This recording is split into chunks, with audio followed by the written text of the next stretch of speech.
Hi hello DSC మనం prepare అవుతున్న వాళ్ళకి చూద్దాము. డిఎస్సిలో సైకాలజీ చెప్తున్నాం మనం. ఆ యొక్క సైంటిస్టులు శాస్త్రవేత్తలు చెప్పినటువంటి डेफिनेशंस परिभाषाएं చూద్దాము. शिक्षा को मनुष्य और समाज का निर्माण करना चाहिए. इस कार्य के लिए बिना शिक्षा अनिवार्य और अपूर्ण है. ఎవరన్నారంటే డాక్టర్ राधाकृष्णन. मन बाग गुर्तुंचुकोवाలన్నమాట. आधुनिक शिक्षा का संबंध व्यक्ति और समाज दोनों को कल्याण है.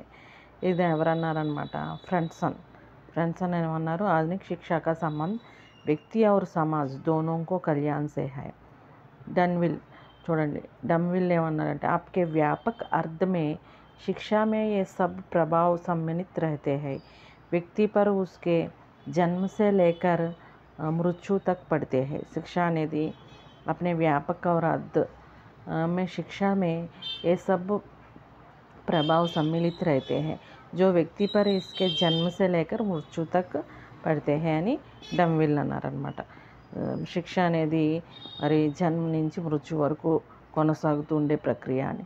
यूलिची ఏమన్నారంటే शिक्षा व्यक्तियों के द्वारा और व्यक्तियों के लिए की जाने वाली प्रक्रिया है.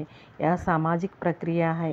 इसके समाज में संपूर्ण स्वरूप और कार्यों से पृथक नहीं किया जाता है. रॉबर्ट యూలిచి ఏమన్నారంటే వ్యక్తులకు సంబంధించింది వ్యక్తుల ద్వారా మరి సమాజంలో జరిగే ప్రక్రియ సంపూర్ణ స్వరూపు और प्रक्रिया शिक्षा అనేసి యూలిచి అన్నారు. शिक्षा का व्यक्ति की उन सभी योग्यताओं का विकास जिनके द्वारा वह अपने वातावरण पर नियंत्रण करने की क्षमता प्राप्त करता है तथा अपनी सद्भावनाओं का पूर्ण करता है. జాన్ డ్యూవీ అన్నారన్నమాట. వ్యక్తి యోగ్యత వికాసం ఇవన్నీ వాతావరణం అన్నీ నియంత్రణలో ఉండి క్షమించే గుణం ఉండి అన్నీ కలగలిపిన సంపూర్ణమైనదే శిక్ష అనేసి ఎవరన్నారు, జాన్ డ్యూవీ. గాంధీ గారు చూడండి, शिक्षा से मेरा अभिप्राय है बालक एवं मनुष्य के शरीर मस्तिष्क एवं आत्मा के सर्वोत्तम अंश की अभिव्यक्ति है అని మహాత్మా గాంధీ గారు అన్నారు. నెక్స్ట్ చూడండి,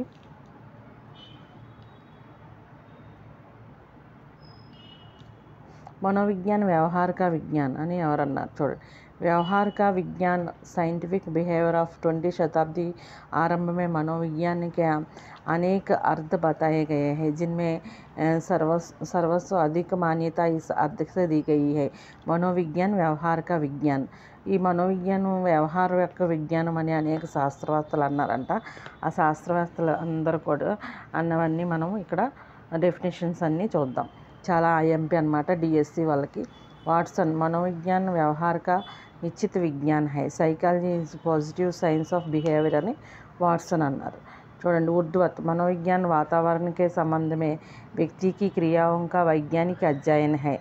psychology is the scientific study of the activities of the individual in relation to his environment అని वुडवर्थ గారు అన్నారు. स्किनर मनोविज्ञान जीवन की सभी प्रकार की परिस्थितियों में प्राणी प्रक्रियाओं का अध्ययन करता है. प्रक्रियाओं का अथवा व्यवहार का तात्पर्य है पूर्ण की सब प्रकार की गतिविधियों को संयोजन क्रियाओं एवं अभिव्यक्तियां है అనేసి ఎవరన్నారు, స్కిన్నర్ గారు అన్నారన్నమాట.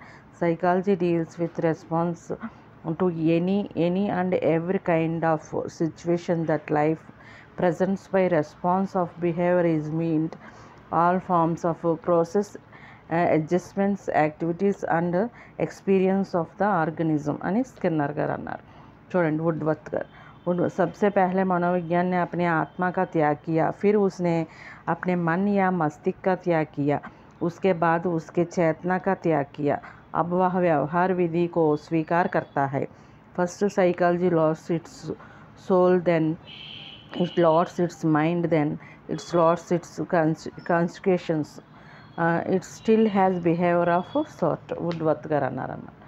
ఇలా మనం సైకాలజీ డిఎస్సికి సంబంధించి డెఫినేషన్స్ అన్నీ ఇంపార్టెంట్ చూసుకోండి. నెక్స్ట్ వీడియోలో మళ్ళీ కలుద్దాం. బాయ్.